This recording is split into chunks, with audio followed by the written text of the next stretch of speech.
Iya, selamat Hari Kemerdekaan. Saya percaya kita semua tentunya bersuka cita ya. Dan hari ini kita bukan hanya menjadi orang yang hanya merayakan, karena kita bersyukur ya. Kita sudah nggak disuruh berjuang. Kalau saya nonton film tentang perjuangan bangsa ini tuh ternyata nggak mudah, saudara. Ya, orang yang hidup dalam penjajahan itu tidak enak. Dan para pahlawan sudah berjuang memberikan kita kemerdekaan. Lalu apa yang harus kita lakukan di tengah bangsa ini?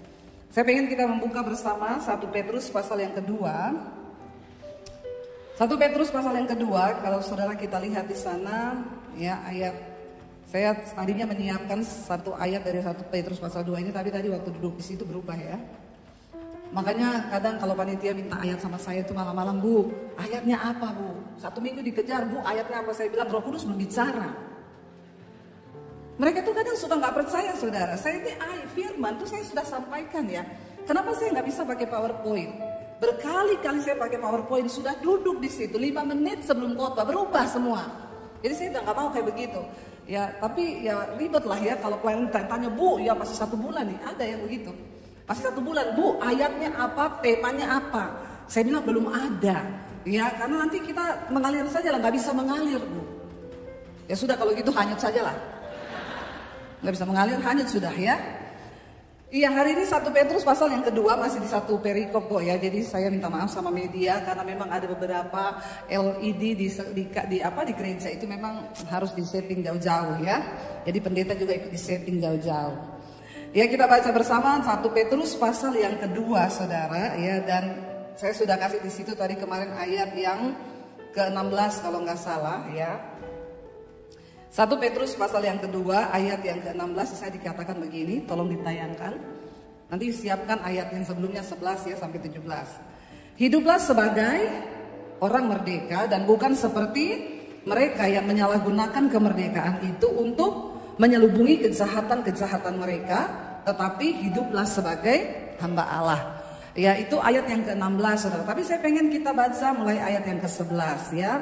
Saudara bawa handphone suci toh? Lihat saja, tidak usah berharap di multimedia ya. Buka 1 Petrus 2 ayat yang ke-11 ya. Bagaimana kita mengisi kemerdekaan itu saya lihat tadi, wah ini luar biasa.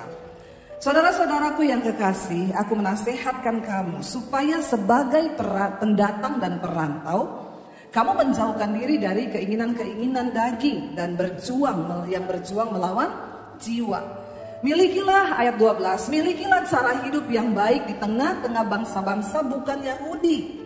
Supaya apabila mereka memfitnah kamu sebagai orang durjana, mereka dapat melihatnya dari perbuatan-perbuatanmu yang baik dan apa?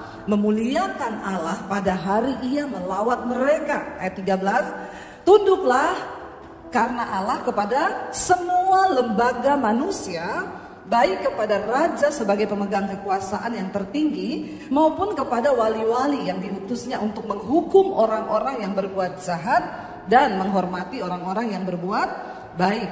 Sebab inilah kehendak Allah, yaitu supaya dengan berbuat baik kamu membungkam kepicikan orang-orang yang bodoh. Nah, ayat 16 berkata, hiduplah sebagai orang merdeka dan bukan seperti mereka yang menyalahgunakan kemerdekaan itu untuk menyelubungi kejahatan-kejahatan mereka, tetapi hiduplah sebagai hamba Allah. Hormatilah semua orang, kasihilah saudara-saudaramu, takutlah akan Tuhan, hormatilah raja. Kalau kita semua melakukan ayat ini sudah Indonesia sejahtera. Amin. Seringkali kita itu terlalu muluk-muluk, jadikan aku Tuhan berkat bagi bangsa ini. BPJS aja nggak bayar. Hello, nggak bertobat loh saudara. Amin. Walaupun memang pelayanannya agak beda ya. Saya kalau ke klinik itu kita BPJS, Ibu Dewi nggak 1 kali belum berdiri, lewat ya Pak Bambang. Loh saya tadi ada Bu, nanti belakangan. BPJS tuh? Nggak apa-apa ya, tapi bayar BP supaya kalau sakit itu nggak bikin repot orang, apalagi pinjem-pinjem sama keluarga, amin. Saya itu banyak melihat loh, sekarang orang-orang sakit itu ditanggung semua BPJS, ya, kecuali sakit hati tidak ditanggung, makanya dilarang sakit, amin. Dikatakan di sana saudara, bagaimana kita mengisi kemerdekaan di atas bangsa ini, saudara-saudara, dikatakan sebagai pendatang dan perantau, maka kamu itu harus menjauhkan diri dari keinginan-keinginan daging yang berjuang melawan jiwa. Ternyata ada keinginan daging yang berjuang melawan jiwa. Siapa yang pendatang dan perantau di Jakarta ini? Angkat tangan. Banyak pasti, toh? Jarang yang penduduk asli Jakarta. Coba yang perantau pendatang angkat tangan, gak usah malu-malu. Yang lain ini memang Betawi asli ya. Ngaku-ngaku kau ya. Saudara, tapi dia berkata begini. Petrus itu berkata kepada jemaat-jemaat ini, mereka ini yang tidak di perantauan. Bukan apa-apa dia bilang, karena di sekelilingmu itu banyak orang-orang yang belum mengenal Tuhan Yesus. Kalau engkau hidup baik, engkau itu menjauhi dosa, engkau berjuang melawan keinginan daging yang terus berusaha untuk melawan jiwamu, maka hidupmu itu menjadi berkat. Ternyata bagaimana kita bisa menjadi berkat di atas sebuah bangsa? Ayo kita berjuang mengalahkan keinginan daging yang terus berjuang melawan jiwa.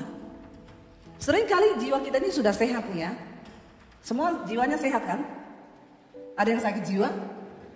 Saudara datang ke sini marah-marah, Anda sakit jiwa loh. Stadium awal.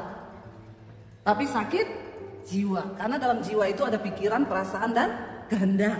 Waktu kau marah, kau sudah sakit jiwamu. Tapi belum gila. Ya, kalau kau terus-terusin marah-marah, nanti kau jadi marah-marah tiap hari, lama-lama jadi gila. Lihat kanan kirimu, pastikan kau nggak sakit jiwa tuh. Bilang begitu ya. Kalau lagi marah, cepat berdamai. Orang yang nggak bisa senyum itu sakit jiwa itu. Coba lihat kanan kirimu. Ada orang suka nggak bisa tersenyum, saudara. Itu jiwanya bermasalah. Orang yang nggak bisa menangis juga itu jiwanya bermasalah. Ya, di dalam jiwa manusia ada pikiran, perasaan, kehendak. Waktu kau marah, itu kau lagi sakit jiwa. Ayat ini berkata, kalau engkau ingin menjadi dampak di tengah bangsa yang banyak orang yang belum mengenal Tuhan, supaya hidupmu itu berdampak, dikatakan di sana, ayo jauhkan diri dari keinginan daging yang berjuang melawan jiwa. Kita ini kan sudah berdoa, Tuhan, aku berdoa, aku arahkan pikiran kepada Kristus, hatiku damai sejahtera, aku mau hidup kudus hari ini. Itu jiwa kita loh, ya kan? Tapi tiba-tiba saudara, ada yang bikin kita marah, ya. Lalu apa yang berjuang melawan jiwa? Jiwamu tadi kan engkau sudah bilang, aku mau damai sejahtera, aku mau jaga perasaanku damai, aku tidak akan marah. Tiba-tiba kau lagi keluar rumah, lihat ada orang mau serempet mobilmu. Itu yang pertama kali langsung kena itu di mana saudara? Jiwa, lalu ada keinginan daging yang berjuang. Marah aja, tabrak mobilnya dari belakang. Ya toh? Dagingmu tuh gak terima. Daging tuh pengen balas yang jahat. Tapi bagaimana kita hidup mengisi kemerdekaan? Ya, ayo taklukkan dagingmu yang terus berjuang melawan jiwamu tuh yang sehat itu. Saudara bingung dengan yang saya ngomong? Atau saudara mengalami? Orang normal akan mengalami ini, benar nggak? Kau jengkel sama istrimu aja, ya, itu kan kita ini kalau jengkel marah kan respon kita beda-beda ya. Tapi itu percayalah ada keinginan daging yang sedang berjuang melawan jiwamu. Tuhan itu bicara kepada kita itu, ya, ada manusia roh, jiwa dan tubuh kan. Kalau roh kita kuat, maka jiwa tunduk kepada roh, daging juga harus tunduk kepada roh. Tapi kalau orang itu rohaninya nggak kuat, maka ya semua tunduk sama daging.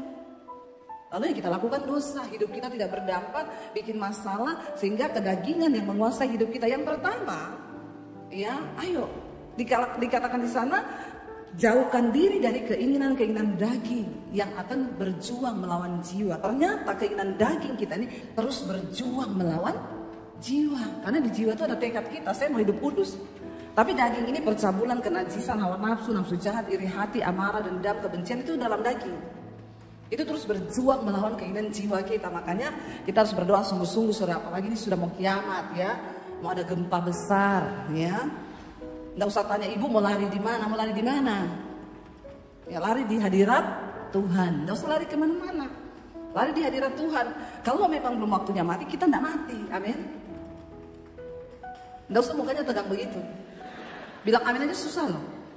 Percaya kalau belum waktunya mati, kita nggak mati. Itu tsunami di Palu, saudara. Setelah pesawat komersil buka, pertama saya pergi ke sana. Kita bikin 1000 paket sembako dari Kota Poso dibawa ke Palu karena ya memang parah sekali. Lalu ketika pertama kali ada pesawat terbang, kami berangkat satu tim ke sana. Waktu itu di sana masih banyak mayat-mayat ya. Lalu saya pergi ke satu tempat yang di situ itu tempat tanahnya itu muter dari bawah itu ya, likuifasi itu. Jadi saudara, di satu tempat itu perumahan, waktu kami datang itu udah hilang semua rumahnya.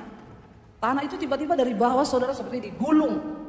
Lalu yang ajaib yang saya lihat, itu tanah yang tergulung-gulung itu berhenti di salah satu rumah sakit ibu dan anak. Jadi dia bergulung gini, dia lewati rumah sakit itu, dia putar ke belakang begini saudara. Lalu di sana disambung, jadi rumah sakit ini aman. Saya tuh jadi penasaran, kenapa ya ada sesuatu dengan rumah sakit ini? Nggak mungkin kalau nggak ada sesuatu sampai itu ajaib loh. Tanah itu berputar, lalu berhenti di samping rumah sakit, lalu dia putar ke samping begini ke belakang, lalu di sana lanjut lagi. Saya tanya saudara sama teman saya di Palu, ini apa ya? Ini rumah sakit ibu dan anakku, tapi ini yang punya anak Tuhan. Dan di atas itu ada menara doa. Oh, ternyata memang benar orang-orang yang dekat dengan Tuhan tuh diluputkan Tuhan. Lalu ada satu penjaganya di situ, kami sempat ketemu, saya tanya, Pak, Bapak yang jaga di sini? Iya Bu, waktu kejadian itu saya naik ke atas Bu, udah nggak bisa lari Bu, saya lihat itu tanah bergelombang kayak digulung kayak karpet. Saya cuma teriak, penjaganya itu bukan Kristen saudara, ya Allah tolong. Dia bilang saya lihat, itu tanah berhenti benar-benar di bangunan ini, lalu dia ke belakang, lalu dia ke sana. Saya bilang saudara, jadi kita nggak usah takut ya kalau mau ada apa. Ya kalau kita juga hidup dalam ketakutan, ini sudah pada mau pikir liburan ke Amerika dulu 2 bulan toh. Yang punya duit ini sudah mau lari, ya. Mau kemanapun kau pergi ya, kalau sudah waktunya mati ya mati, ya. Buktinya kalau belum waktunya ya belum. Makanya hiduplah berdampak, jangan terlalu bikin jahat terus, amin. Saya tuh kemarin lewat di daerah ya Pik, itu kan banyak tempat dugem itu, yang gak usah angkat tangan, yang biasa dugem di situ. Saya merasakan aura-auranya. Ya saya bilang sama suami saya gini, gila ini orang-orang ya, udah dengar berita mau ada gempa besar ya tetap aja penuh dugem saudara. Bukannya cari Tuhan loh, ya tetap pergi di dugem. Bertobat saudara, kalahkan keinginan dagingmu yang terus berjuang melawan jiwa. Banyak orang Kristen tuh suka ke dugem itu. Saya tahu muka-mukanya di sini. Ya, saya tahu saudara. Lalu ayat yang berikutnya dikatakan, milikilah cara hidup yang baik di tengah-tengah bangsa yang tidak mengenal Allah. Ya, ada begitu banyak di sekeliling kita orang-orang yang tidak seiman dengan kita. Bagaimana supaya mereka bisa memuliakan Tuhan kita? Ya hidupmu itu harus berbeda, amin. Ya, supaya mereka memuliakan Allah. Oh ya ampun, dia sekarang beda ya. Jangan itu Kristen ya, oh iya itu pelayanan di gereja, tapi kalau malam minggu kita dugem bareng. Ya awas loh saudara. Apa yang membedakan kita dengan orang yang tidak mengenal Tuhan? Ya kita ini hidupnya berubah. Tadinya suka selingkuh, tadinya suka mabok, tadinya dugem, tadinya merokok, sekarang tidak lagi, katakan. Bilang kanan kirimu, kamu udah berubah belum? Tanya coba. Ya, nggak usah bilang kanan kirimu Tuhan baik, udah tahu itu. Semua juga orang tahu, ya. Bilang, tanyakan dirimu, kamu udah berubah belum? Apalagi suami istri lihat-lihatan. Udah berubah belum kau? Jangan berantem di sini tapi. Dikatakan miliki cara hidup yang baik. Ya lalu ayat yang ke-13 berkata, tunduklah karena Allah. Karena Allah. Kenapa kita harus tunduk? Karena Tuhan. Amin. Nggak peduli mau seperti apapun, tunduk dikatakan kepada raja. Karena siapa? Tuhan. Saya tuh banyak lihat orang Kristen jelek-jelekin pemerintah, jelekin presiden. Kita tuh harus berdoa loh saudara. Nggak gampang loh jadi presiden itu. Saya tuh kasihan lihat kalau Pak Jokowi itu kayaknya nggak tambah gendut, tambah kurus. Bener, mikirin negara itu nggak gampang loh. Ya, mikirin gereja aja nggak gampang, apalagi ini mikirin bangsa. Meluruskan bangsa ini tuh tidak mudah. Makanya Alkitab berkata, ayo saudara, dikatakan tunduklah ya. Coba kita lihat, tunduklah karena Allah. Ya supaya apa? Tunduklah karena Allah kepada semua lembaga manusia. Baik kepada presiden sebagai pemegang kekuasaan yang tertinggi maupun kepada wali-walinya. Ya, tapi tuh wali-walinya itu begini-begini, nggak peduli. Karena Tuhan suruh kita tunduk, maka kita harus tunduk. Jangan jadi orang Kristen yang ikut jelek-jelekin. Ya, kita ini bangsa ini sudah menang dari penjajahan, tapi belum menang dari keangkuhan, egois. Ada memang kita tahu banyak ya hari-hari ini pejabat yang hanya mikirin kepentingannya, korupsi, ya hidup menghamburkan uang memang banyak, tapi doakan, amin. Ya, doakan supaya dia bertobat. Kalau nggak tobat ya serangan jantung lah. Biar bangsa ini bersih, amin. Kita kan cuma bisa berdoa, Tuhan, yang pejabat-pejabat ini lawat Tuhan, beri roh takut akan Tuhan. Kalau nggak mau tobat, hajar Tuhan, iya toh?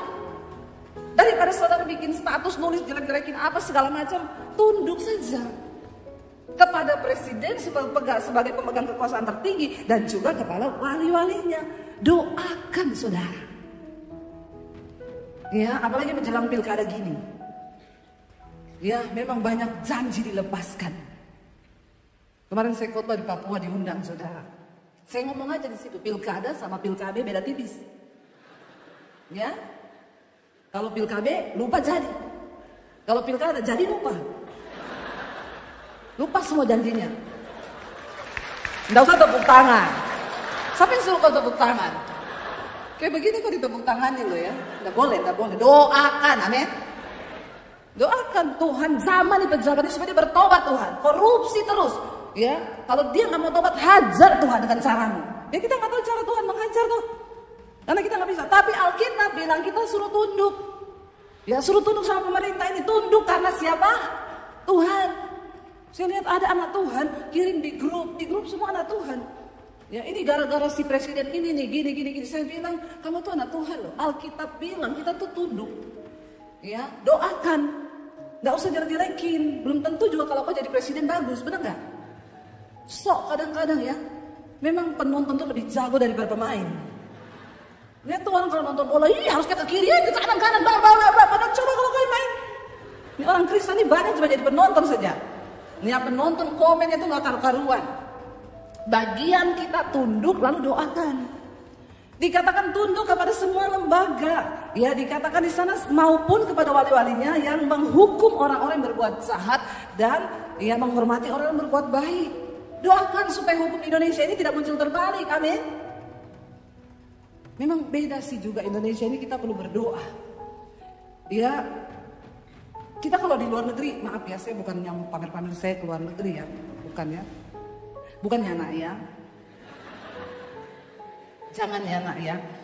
Jadi saudara, ya saya itu, ya kita di Hong Kong nih ya saudara, mau nyebrang jalan lampunya nyala. Teman saya bilang berhenti, awas loh jangan sampai maju. Ini cuma jalan kaki, kenapa? Saya lihat dengan mata kepala saya orang India depan kita ditahan, langsung situ suruh bayar denda. Itu dendanya kalau dirupiahkan 8 juta. Oh iya, jadi di sana kalau naik mobil itu kita lihat kalau lampunya sudah kuning injak rem. Kalau di Indonesia kuning injaknya apa? Ampuni Tuhan, rusak ini. Bangsa ini memang benar-benar. Padahal kan kuning itu sebagai tanda berjaga-jaga karena sebentar lagi mau berhenti, mau merah. Ini kita punya pemikiran ini memang Indonesia ini. Ya saya tidak tahu ya. Jadi kita juga kalau ke luar negeri hati-hati banget. Suami saya nyetir di New York. Jangan ya nak ya. Jangan ya. Bukan sombong ini. Lalu gembalanya di New York, Pak hati-hati Pak, hati-hati. Bapak kalau udah masuk Manhattan itu crowded Pak, hati-hati jangan sampai melanggar.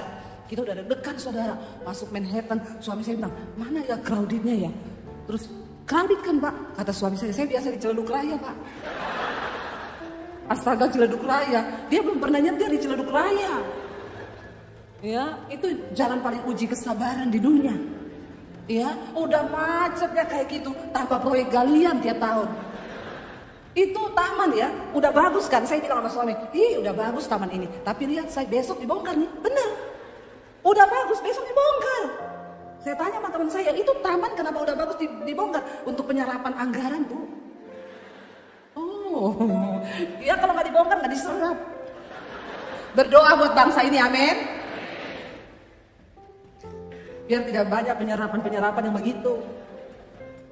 Iya, udah bagus. saya bilang udah bagus dibongkar. Benar, selesai satu proyek galian, bulan depan ada lagi galian. Saya tanya ini apa lagi, kenapa nggak dibarengin kemarin galiannya? Ya, tapi ya begitu itulah saudara. Jadi kita ini hati-hati, tapi puji Tuhan sudah terlatih di Indonesia ya. Cuma memang hati-hati, Pak, hati-hati di sini ya. Kalau lampu sudah kuning, Bapak mending injak rem. Walaupun masih jauh, injak rem, Pak. Bapak kelebihan sedikit saja itu dendanya minta ampun. Jadi kita di sana lampu kuning injak rem, masih lama berhenti baru merah, ding. Indonesia kuning, injak gas. Pas dia lewat sudah setengah merah. Begitulah saudara ya. Aduh, saya pernah di Solo sama teman saya ya, dia yang nyetir perempuan. Bu, kuning, nggak ada polisi. Dia injak gas saudara. Ya, dia bilang nggak apa-apa, nggak ada polisi, gaskan. Akhirnya dia injak gas. Memang kita melewati lampu merah itu aman. Setelah melewati 2 pos polisi di sebelah sana, polisi keluar dari pohon-pohon. Polisinya itu keluar gini. Dia tibrit, suami. Akhirnya teman saya rem, cit. Maaf bu, buka kaca. Ibu tahu kesalahan ibu? Saya bilang, saya tahu pak kesalahan saya. Yang saya tidak tahu bapak tadi di mana. Karena tadi kita cari-cari bapak tidak ada. Kenapa bapak tiba-tiba muncul di situ? Bapak punya ilmu, ingat kata Subohong, dia siluman ayah.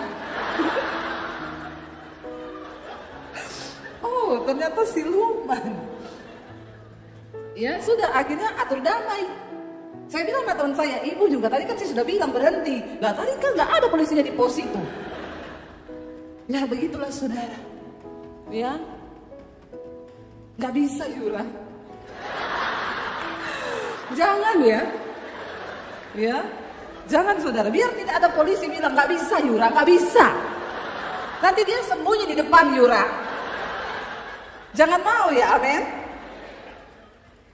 Mari kita ini jadi anak bangsa yang tunduk saudara. Bukan hanya karena dilihat orang. Ya, bukan hanya karena ada polisi di situ. Ada polisi, tidak ada polisi, ada lampu, amin. Kalau lampu aja kau nggak bisa taati, bagaimana kau tunduk kepada firman Tuhan, amin. Karena Tuhan bilang kalau kepada manusia yang kelihatan kau tidak bisa tunduk, apalagi Tuhan yang tidak kelihatan. Makanya nih orang Indonesia ini kita nggak usah bicara yang wah-wah yang apa, motor kasih kaca spion, amin. Banyak yang kasih nggak pakai kaca spion, ditangkap polisi. Kenapa nggak pakai kaca spion? Saya pakai telepati. Ini kau pikir dunia kebatinan atau apa ya? Ini bukan dunia maya, kau itu nyetir di dunia nyata. Ya kalau kau ditabrak itu bahaya. Ayo saudara kita ini mulai tertib lah ya, bayar BPJS, bayar. Ya jangan. Ada teman saya, bu, saya ini mau operasi anak.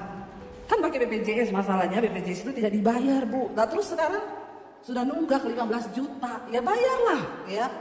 Enggak, saya mau pindah ke rumah sakit lain. Saya bilang biar kau mau pindah kemana, tetap aja kepantau. Dia pindah benar. Jadi bapak gini, pilih bayar 15 juta atau 150 juta buat operasi anak. Iya, bayar 15 juta. Ya akhirnya pinjam kanan kiri. Kenapa? Enggak tertib hidup. BPJS kalau dibayar tiap bulan kan murah kan? Amin. Nggak usah bicara mau jadi dampak bagi bangsa ini. Mau apalah mau pengkhotbah bagi sembako di panti asuhan pret. Kau nggak bayar BPJS tuh kau sudah hidup tidak berdampak loh. Nanti kalau kau sakit kau pinjam uang kanan kiri lagi. Ya tiba-tiba udah lama nggak ketemu. Hai sis, masih ingat aku? Ini menakutkan sekali. Ini paling horor. Ini yang begini-begini ini paling horor. Ya aduh ya. Kau datang lagi dalam hidupku. Apalagi kalau masih ingat aku nggak, aduh bilang aku amnesia. Maaf ya sudah 2 tahun. Siapa ya? Tuh bakal-bakalannya pinjam duit. Ya coba jadi warga negara itu yang baik. BPJS tiap bulan dibayar. Siapa yang nunggak di sini BPJS-nya? Nggak usah angkat tangan. Ini nunggak semua ini kayaknya. Bertobat. Ayo kita belajar melakukan hal-hal yang di atas bangsa ini. Lampu merah itu kalau kuning berhenti, jangan injak gas, amin. Ya jemaat NDC ingat ya, taruh di otak ya. Kuning injak rem, amin. Jangan kuning injak gas. Itu bahaya saudara. Ya, dari perkara-perkara kecil ini kita bisa belajar. Di sana dikatakan, ayo saudara, supaya apa? Kalau kau tunduk kepada pemerintah, kepada lembaga-lembaga pemerintah, Ya dikatakan sebab inilah kehendak Allah, yaitu supaya dengan berbuat baik kamu apa? Membungkam kepicikan orang-orang bodoh. Karena banyak orang yang bodoh di dunia ini. Orang bodoh itu sudah nggak bisa dilawan. Sekarang saudara juga harus ya bermedsos itu harus bijak. Ya karena di Indonesia ini memang kebablasan. Itu aplikasi TikTok dari China, tapi di China dilarang, di Indonesia boleh. Ya, dan semua berita palsu itu banyak sekali di TikTok dan kita ini percaya. Lalu kita sebarkan. Kemarin saya dapat video IKN banjir dikutuk Allah. Sukul mau peresmian, mau upacara banjir setengah lutut setengah leher. Saya waktu itu ngomong gini, ini berita bener nggak ya Bu? Hati-hati loh menyebarkan berita loh Bu. Ibu sudah cek orang di IKN sana bener banjir nggak? Ya saya cek ternyata itu hoax saudara. Tapi banyak anak Tuhan yang udah nerusin loh. Bodoh enggak? Bukan bodoh lagi, blok. Ya berita enggak benar loh. Diterusin saudara. Ya kenapa? Ya itu dengan engkau itu berbuat baik, ayo kita membungkam mulut orang-orang picik yang bodoh. Banyak orang bodoh itu tidak melakukan sesuatu, hidupnya nggak berdampak, malah ikut menyebar-nyebar kebencian. Kalau baca berita itu dipikir baik-baik, apalagi orang-orang tua nih, paling banyak sekali orang tua ini. Untung saya belum tua. Kenapa Anda tertawa? Jangan mengejek ya. Kalau saya tersinggung saya bisa melaporkan Anda. Anda membuli saya. Ya, terutama mak-mak ini. Kalau nerusin berita itu dilihat dulu sumbernya itu mana. Ya, karena sekarang tuh banyak berita-berita yang sudah beredar ternyata itu tidak benar. Orang tuh sekarang semua demi konten. Ya, jadi saudara harus bijaksana. Ibu-ibu juga. Sekarang itu di TikTok banyak yang jualan. Ambil suami ditanya istrinya kerja apa? Di TikTok bagian apa? Check out. Kasihan tiap hari COD. Bertobat juga ibu-ibu. Ini salah satu merusak bangsa ini. Akhirnya banyak yang terjebak pinjol. Nggak usah angkat tangan kalau ada. Bertobat loh, jangan tergoda. Saya itu tiap hari dikirimi.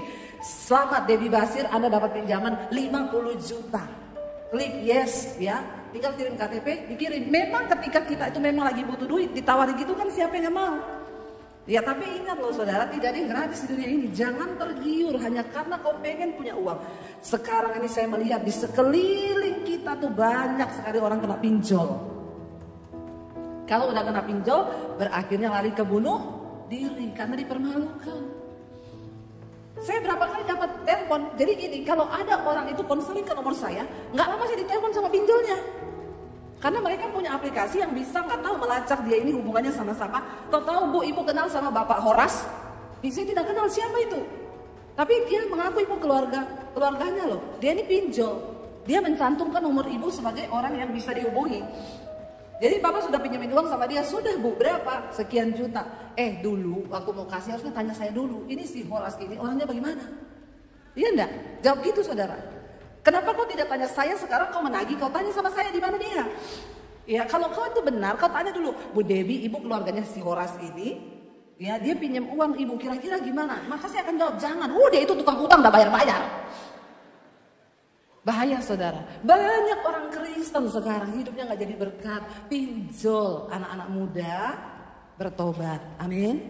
Jangan ikuti gaya hidup, ingat pesan saya. Tekanan itu berbanding lurus dengan gaya. Itu hukum fisika. Tekanan berbanding lurus dengan gaya. Maka semakin banyak gayamu, semakin banyak. Bilang kanan kirimu, gak usah banyak gaya. Biar gak banyak tekanan hidup lu. Ya. Sekarang ini dengan adanya sosial media, orang mau bergaya-gaya saudara. Ya, saya itu dengar teman saya, anak saya bilang, teman saya suka dugem, Mam. Dia kerja gajinya berapa? 4 juta. 4 juta dugem. Aduh, ini sih bukan bodoh lagi, blok. Ya, terus udah kayak gini nyalahin Tuhan. Gak usah gaya-gayaan, bertobat, kalahkan tuh manusia dagingmu, amin. Ya, udah gitu gaya beli tas brand. Ya padahal nyicil, gaji 4 juta, beli iPhone 33 juta. Nyicilnya per bulan 1,5 juta, gajinya 4 juta, tinggal 3,5 juta. Mau hidup pakai apa? Ya, gaji 4 juta, cicilan 1,5 juta, tinggal berapa berarti? 2,5 mau makan, mau bayar kos, mau bayar ini, gak ada. Lah makanya hidupnya stres terus, depresi anak-anak muda sekarang.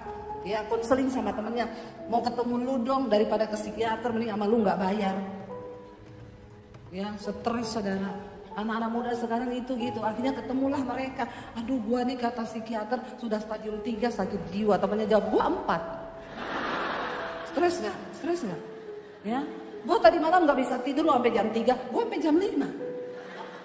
Ini terjadi benar sekarang ini benar. Anak-anak muda yang tahu ini nggak usah ngelangan.